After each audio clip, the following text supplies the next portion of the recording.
My name is Alex Regis, and I'm the assistant program director here. Grief Relief has been around for almost 32 years, coming up on our 32nd anniversary. And our mission statement is to preserve and protect the coral reef ecosystem down here. And we specifically do that through education and community outreach.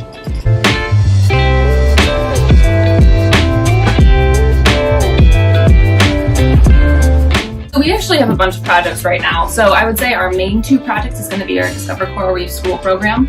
So that's what our education coordinator, Dora, is mostly in charge of. And she goes up and down all over Monroe County. So that's Key Largo all the way down to Key West, and teaches marine science lessons for free of charge from kids pre-K all the way up until high school. And this year it's pretty cool. She's actually already seen almost 5,000 students, which is really, really awesome.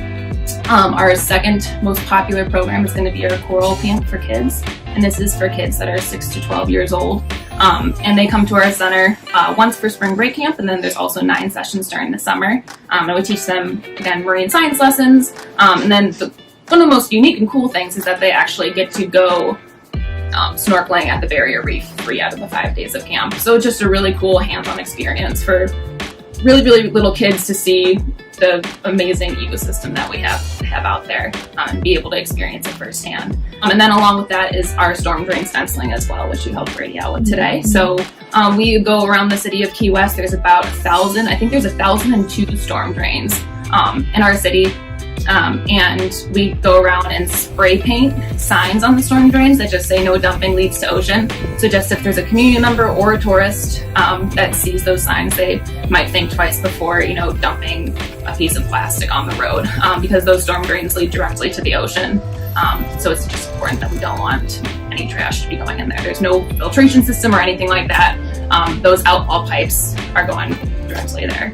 It is kind of hard, if someone lives like in the Midwest or something, they're not necessarily going to see how they have direct effects on the coral reefs down here. Mm-hmm. But just the more that the word is being spread, I feel like it can have a direct effect on the reefs down here.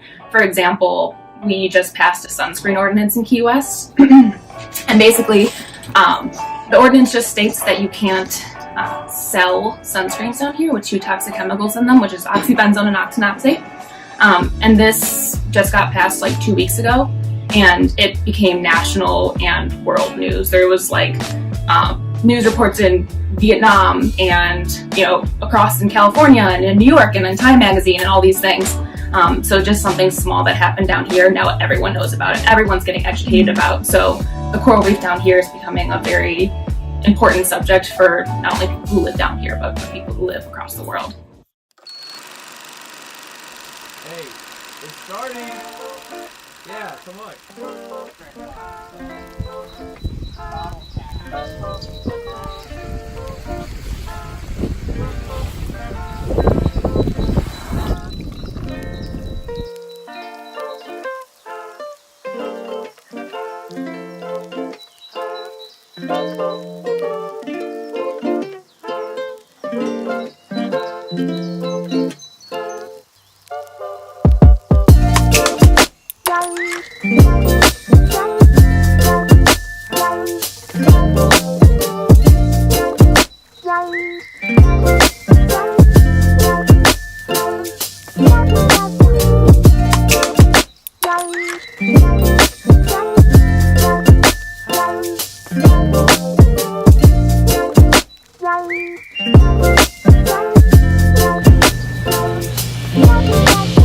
What a perfect afternoon to listen to my grandpa shoot.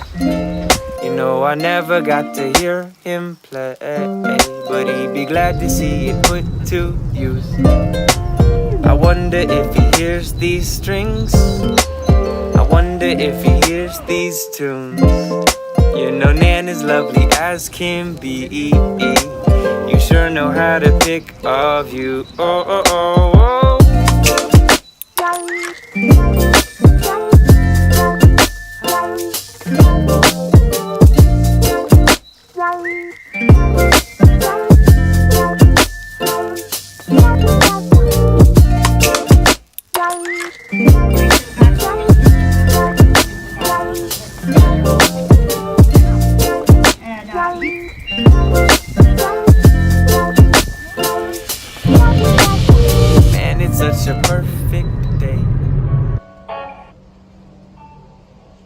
name's Austin Schlins. I'm a lead intern here at the Coral Restoration Foundation.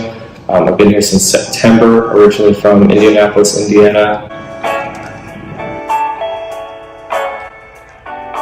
So we are the world's largest nonprofit marine conservation coral restoration organization in the world.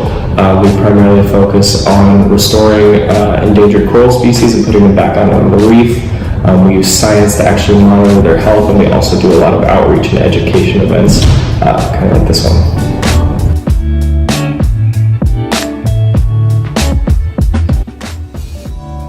The ocean's very out of sight, out of mind.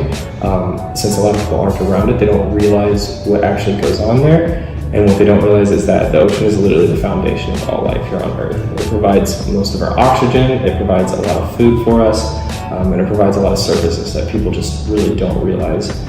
So even people completely inland like I was born and raised in Indiana, like I said, I didn't realize how important it was. Like all the food that I was eating would typically come from the ocean. A lot of my favorite animals that I like to see all lived in the ocean. So it really does affect everyone out there, even if you're not near the ocean.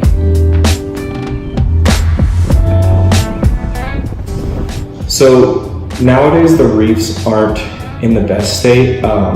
We've lost a lot of coral coverage, there's a lot of degradation, not a lot of complexity, and we're slowly starting to lose a lot of species.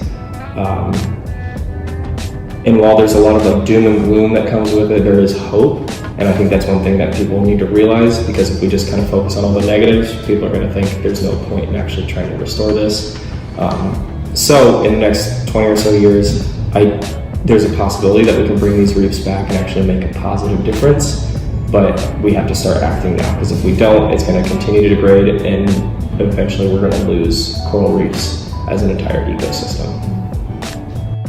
Media kind of portrays a lot of the negative side, but we here overall typically have more of a positive outlook, and that's why we're doing what we're doing, because we think it's possible. We've shown that it is possible to actually have ecosystem level recovery, so we definitely stay on the more positive side and seeing things as hopeful rather than kind of just there's no hope in coming back.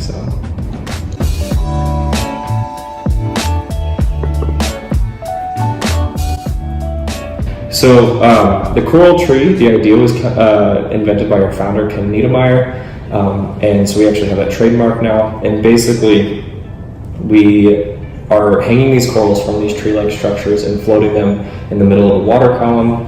And the way they work is when these corals hang there, they are separated from the sediment, so they're not getting suffocated by sand. They're separated from a lot of predators. They're actually able to move with the wave action, so they're not breaking due to wave action.